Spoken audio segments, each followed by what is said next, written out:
Oi, gente, boa tarde. Vocês tomaram um cafezinho? Estão animados? Oi? Arroz e feijão, tá bom também, né? Estou bem feliz de estar aqui, porque lá em 2013 eu participei de um dos cursos do Jordão, e foi a primeira vez que eu vi alguém nesse universo do empreendedorismo, do marketing, fazendo de um jeito extremamente autêntico. E quando eu vi aquilo, explodiu um negócio na minha cabeça. Eu falei, opa, se esse cara fala palavrão, se ele fala o que ele está a fim de falar, se ele é autêntico pra caramba, poxa, é possível descobrir o meu próprio jeito de fazer isso também, né? E ele foi uma das primeiras pessoas, então, que me abriu a mente de que existia a possibilidade de eu ser eu mesma e falar dos temas que me interessavam. E hoje eu vou falar de um desses, que é essa história da nova economia. O que está pegando, né? O que está de fato acontecendo no mundo que está permitindo ou que está transformando a forma como a gente tem negócios, que está permitindo com que mais gente tenha negócios, com que mais gente empreenda, independentemente se tem negócio ou não, também empreendendo dentro de empresas. Ou como eu gosto de chamar também, para onde vai o capitalismo? O que é? O que está acontecendo? Para onde é que a gente está indo? Imagina comigo, então, um futuro onde pessoas vendem para pessoas, pessoas compram de pessoas, pessoas são impactadas por outras pessoas, pessoas vendem porque se sentem felizes em compartilhar aquilo que têm com o mundo, pessoas compram porque aquilo impacta a vida delas de alguma forma, impacta positivamente a vida delas. Um mundo que seja mais horizontalizado, que a gente possa impactar as pessoas ao nosso redor. Esse mundo, na verdade, ele já começou a acontecer. E será que ele é um futuro possível?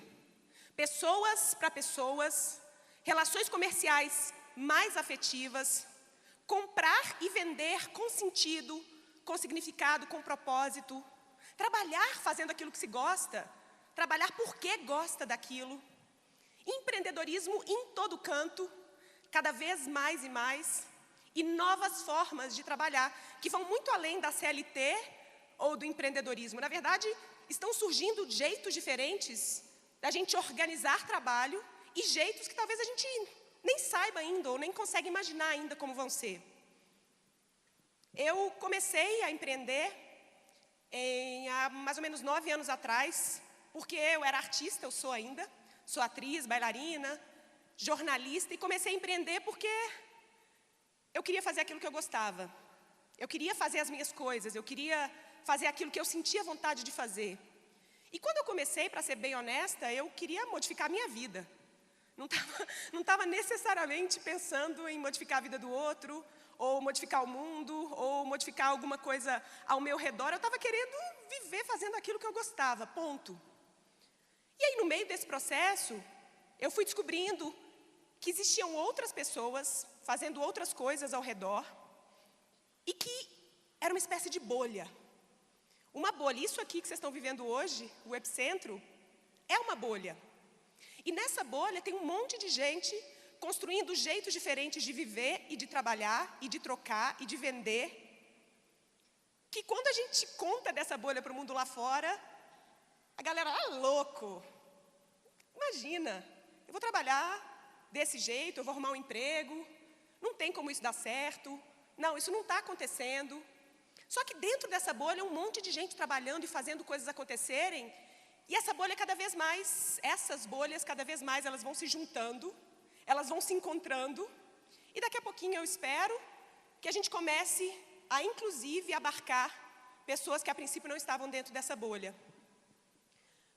Quem não está dentro da bolha consegue enxergar que as profissões estão morrendo, que os mercados estão sumindo, que os robôs estão roubando os empregos, que empresas estão falindo, que novas empresas estão surgindo toda hora. Caramba, tem muita empresa surgindo, como é que eu vou abrir a minha empresa? Tem coisa demais, tem concorrência demais.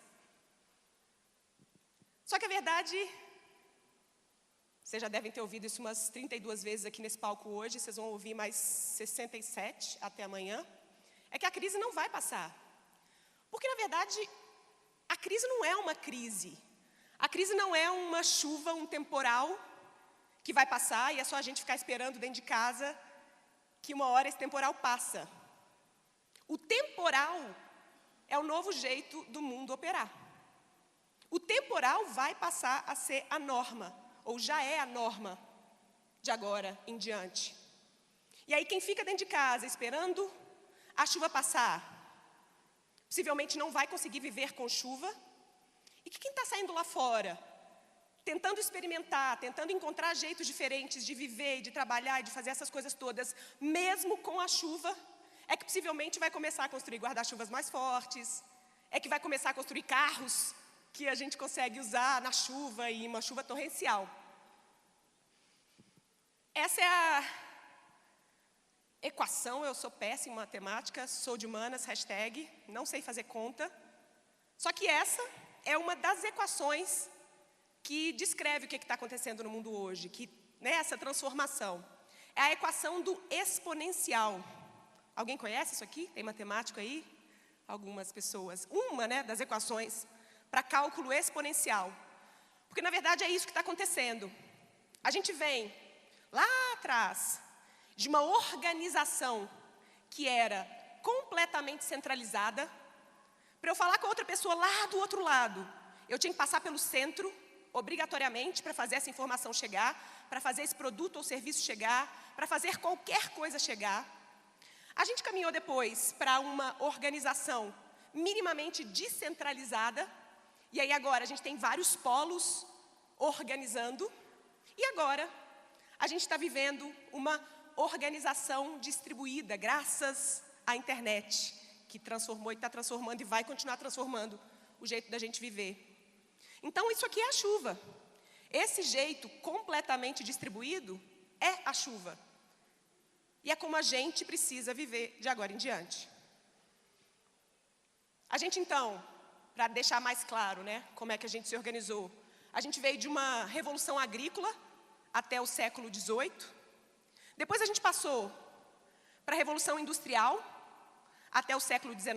E a diferença de uma para outra é que ali na agrícola o poder estava na mão de quem tinha terra. Depois passou a ter para quem tinha máquinas. Depois, na revolução informacional, passou a ser em quem detinha a informação, que agora é commodity, está na internet, está disponível para todo mundo. E aí a gente passou, ou está passando, por uma revolução conceitual. Não é mais quem detém a informação, é quem é capaz de usar aquela informação de um jeito conceitual e fazer com que ela faça sentido para um grupo específico de pessoas. Qual que é a nossa revolução, então? O que eu estou tentando construir? O que vocês estão tentando construir? O que todos os palestrantes que estão aqui estão tentando construir? O que eu sei é que o jeito que a gente está operando claramente não funciona. Quem está na bolha sabe que ele não vai funcionar mais. E quem está na bolha consegue enxergar todos esses problemas, mas quem está fora dela ainda tem dificuldade de perceber que 1/3 dos recursos da Terra foi consumido nas últimas 3 décadas. É só fazer conta para a gente saber que não dá para continuar assim. Segundo, 1% da população detém mais recursos, dinheiro, riqueza, do que o 99% restante. Que 50% dos recursos estão sendo usados mais rapidamente do que a gente usava antigamente. Ou seja, a forma como a gente consome está mais rápida, está mais acelerada, está gastando mais. E também, 80%, algumas pesquisas indicam que 80% das pessoas estão infelizes no trabalho. Poxa, quantas horas a gente passa trabalhando? A verdade é que a gente, enquanto comunidade, está vivendo sem propósito, a gente vive para trabalhar, a gente trabalha muitas vezes sem prazer, a gente confunde ser com ter, e aí por isso a gente compra sem sentido, compra simplesmente por comprar, e a gente lucra sem servir.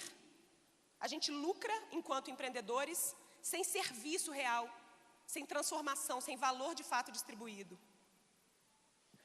E a gente está vivendo esse moto contínuo, como uma ratazana na rodinha. A gente vive um cadinho, a gente consome um monte e a gente trabalha muito. Para dar conta de pagar uma vida, para continuar consumindo, a gente trabalha. O nosso bem mais precioso, que é o tempo, que a gente gasta, a gente coloca nos nossos empregos para ser capaz de consumir coisas que muitas vezes a gente nem quer. E aí é preciso mudar essa roda e passar a viver um modo mais criativo, em que a gente vive, a gente trabalha, fazendo coisas que são interessantes e importantes para a gente, contribuindo com o mundo, e a gente consome. E não o oposto. O que eu acho é que a gente está precisando de um rehab do mundo, né? Na verdade, ele já aconteceu, já começou. A chuva é o mundo tentando se adequar a esses novos jeitos, ao novo paradigma, como a gente fala. A gente precisa viver com propósito no dia a dia, no trabalho, na vida.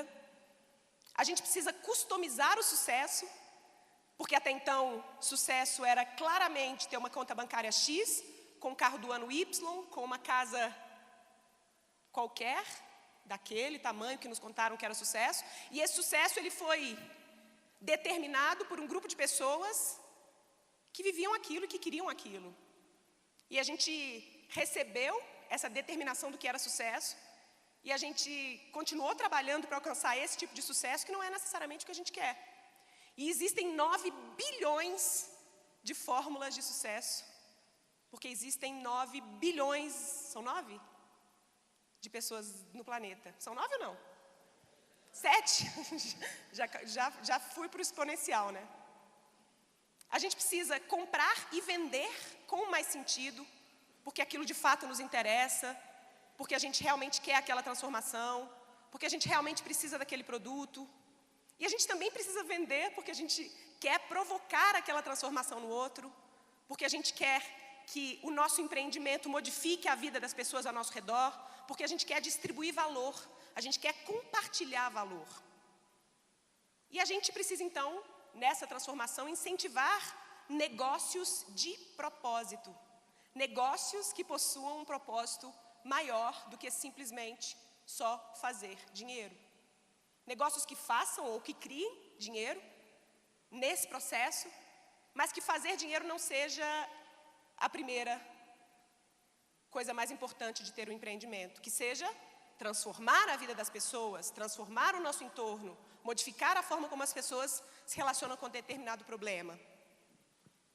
E se a gente faz isso, eu acredito que a gente vai construir um capitalismo de significado. Ou talvez nem seja capitalismo, não sei se vai se chamar necessariamente capitalismo, mas ele vai ser um capitalismo mais humano, mais próximo de pessoas para pessoas. Um capitalismo de significado. Qual é a solução então? O Jordão falou, não pode subir aqui sem apresentar a solução. E aí eu trouxe algumas sugestões do que eu acho que a gente deve fazer. Primeiro que a gente precisa adotar novas práticas para a nova economia.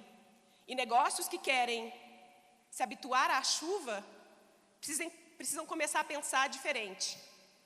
Mais colaboração e menos competição. Mais criação e menos consumo. Mais distribuição e menos acúmulo. Mais presença e menos pressa. Mais fluxo, menos controle. Mais propósito e menos status. Mais reuso e menos descarte. Mais desenvolvimento e menos crescimento. Tem diferença. Não significa que uma coisa está crescendo, que ela de fato está se desenvolvendo. Parar de olhar só para número e começar a olhar para as pessoas. Mais empatia e menos desconexão. Mais abundância e menos escassez. Mais nós e menos eu. Só que possivelmente se a gente está tentando construir isso, a gente vai descobrir no meio do caminho que não tem a ver com a gente. Tem a ver com o impacto que a gente é capaz de gerar no mundo. Não tem a ver só comigo tendo um negócio, tentando ganhar dinheiro. Tem a ver com a transformação que eu sou capaz de gerar no mundo ao meu redor. Seja ele qual mundo for. No mundo offline, no mundo digital, para 10 pessoas aqui, para um pouquinho mais ali. E eu costumo pensar que eu acho que a gente, na verdade, está voltando lá para a essência do capitalismo, né? O mundo acontece em ciclos. E o que a gente está fazendo nada mais é para voltar para o primeiro ciclo do capitalismo, como ele começou quando o seu Manel, da padaria, vendia o queijo, e aí ele talvez fizesse aquele queijo, e ele colocasse o tempo dele para fazer aquele queijo, e aí aquele queijo ele lembrava da dona, sei lá, da dona Maria, ali do 32B, da rua, e aí ele lembrava da Maria, e ele queria de fato que a Maria tivesse aquele queijo, e que ela pudesse compartilhar da felicidade que ele tem, do amor que ele tem por queijos. A gente está voltando lá atrás, para a base, para a essência, pessoas servindo pessoas, independentemente se a internet continua aí, fazendo a gente servir mais pessoas ou não.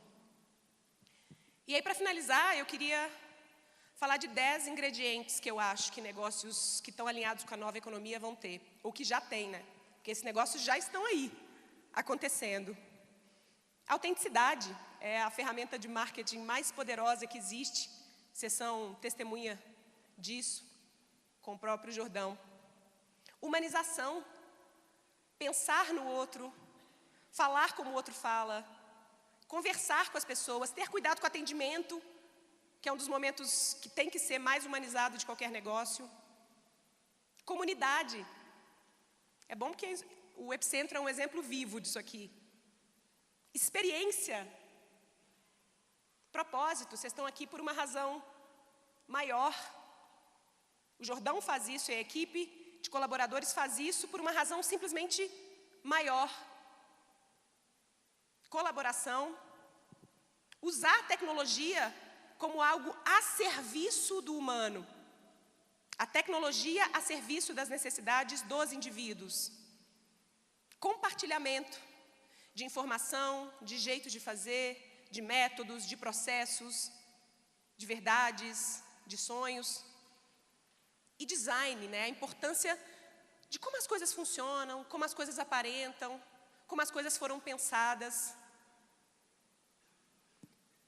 Eu acho que para construir esse novo capitalismo, e na verdade já estamos construindo esse novo capitalismo, a gente precisa começar de dentro. Do mesmo jeito que lá atrás eu comecei, mesmo sem saber que eu estava colaborando para construir uma coisa muito maior do que eu, é começar de dentro. Fazer aquilo que a gente se interessa, que a gente gosta de fazer, usar a nossa história como alicerce para a nossa caminhada, servir as pessoas a princípio que estão ao nosso redor, nos preparar para transformar as vidas das pessoas enquanto a gente transforma a nossa própria vida. É muito mais fácil começar de dentro, começar pela gente, começar de onde a gente está. É mais fácil, inclusive, começar do nosso próprio umbigo, se esse for o lugar mais fácil para você começar. Não tem problema. O importante é começar. O importante é sair de casa, é experimentar a chuva, é perceber o vento batendo no rosto, a chuva batendo no rosto, sem saber como fazer. O início de qualquer caminhada empreendedora é assim. A gente não tem certeza do caminho inteiro, a gente não tem certeza, na verdade, de nada. Só que a gente precisa começar. A gente precisa se colocar nesse espaço de risco. E eu imagino que seja isso que vocês vieram e que vocês estão fazendo aqui. Obrigada.